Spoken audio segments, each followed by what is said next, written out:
I want to focus now on some of the opioid intoxication signs and symptoms. We see initially slurred speech.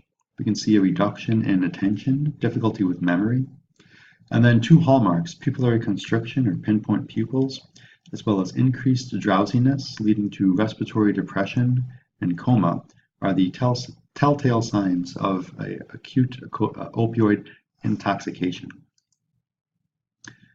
Conversely, the abrupt withdrawal of opioids looks like this. We can see some very potent gastrointestinal distress in the form of diarrhea. Of course, remember that opioids cause constipation, and when you abruptly discontinue them, you can see really bad diarrhea for these patients, along with flu-like symptoms. And so muscle aches, lacrimation, runny nose, piloerection, fever, all these standard kind of influenza signs and symptoms are the exact same thing that some of the opioid patients undergo upon abrupt withdrawal of these drugs. So it's quite unpleasant.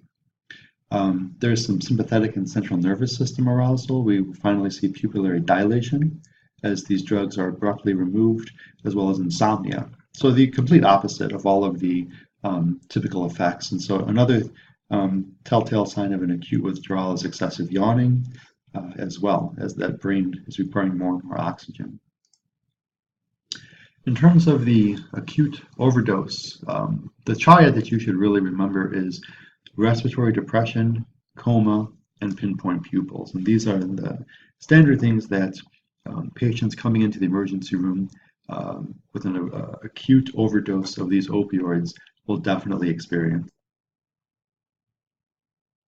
So now let's examine the opioid overdose treatment strategies. And so the drugs that we're going to want to use are the mu receptor opioid antagonists. And so there's two main ones you should be aware of. Naloxone, which can be given IV or even in nasal spray, will immediately reverse the effects of opioids, particularly in the CNS, via competitive antagonism of the opioid receptors. The half-life is 1 to 2 hours, and it works relatively quickly. The other drug, naltrexone, which is orally administered, is very similar to naloxone. It's got a longer half-life, and so even though it is an antagonist, it's not used to treat overdose patients, as these patients are typically comatose and sedated, and they really can't take oral medications. So really, naloxone is the more effective version of the drug. In terms of diagnostic criteria, Dr. Sheff will spend a little bit more time on, but there are patients who obviously have an opioid use disorder, and some of the hallmarks of that disorder are listed here. If they've ever had evidence of an opioid withdrawal, that's definitely a warning flag that they've got an opioid use disorder. They've made various life changes that where they've given up or they've missed out on certain things because of their persistent opioid use. This recurrent use of opioids has put them in physically hazardous or harmful situations. Many times they're going to buy these drugs, obviously illegally, over the counter or on the street, and they can be in somewhat messy situations and so forth. And so obviously this is all the diagnostic criteria. You can read this on your own, of course. I don't need to summarize it, but understand that it is, of course, a problem.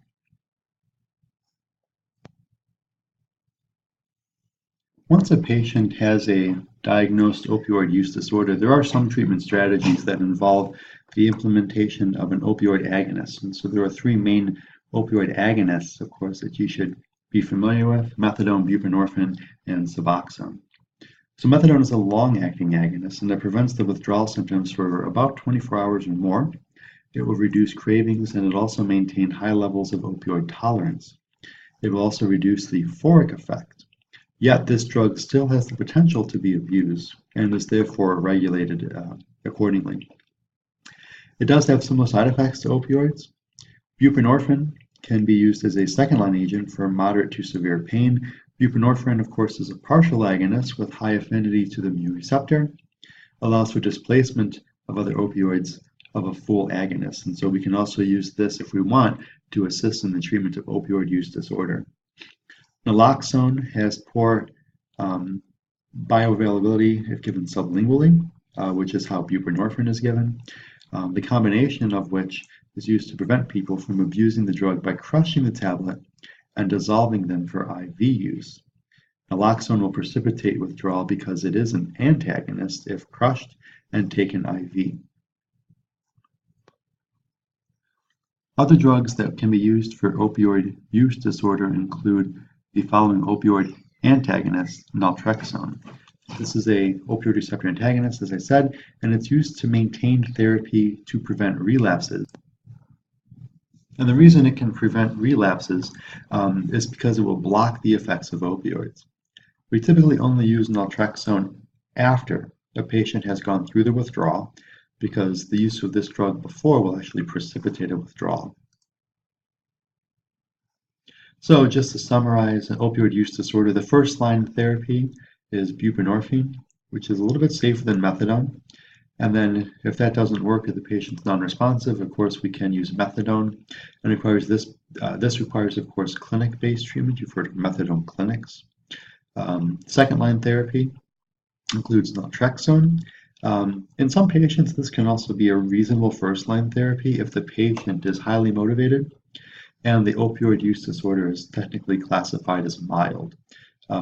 This also can be in a supervised type of environment, and could be quite helpful for patients who have occupations that do not permit the use of opioids. So think of maybe like an Amazon package worker or something, driving the forklift at the Amazon factory. You don't want him crashing into boxes and so forth. So this is the end of the opioid pharmacology lecture. We spent a little bit more time talking about opioid use disorders and how to treat it, and some of the typical approaches that you can see from the pharmacology side of it.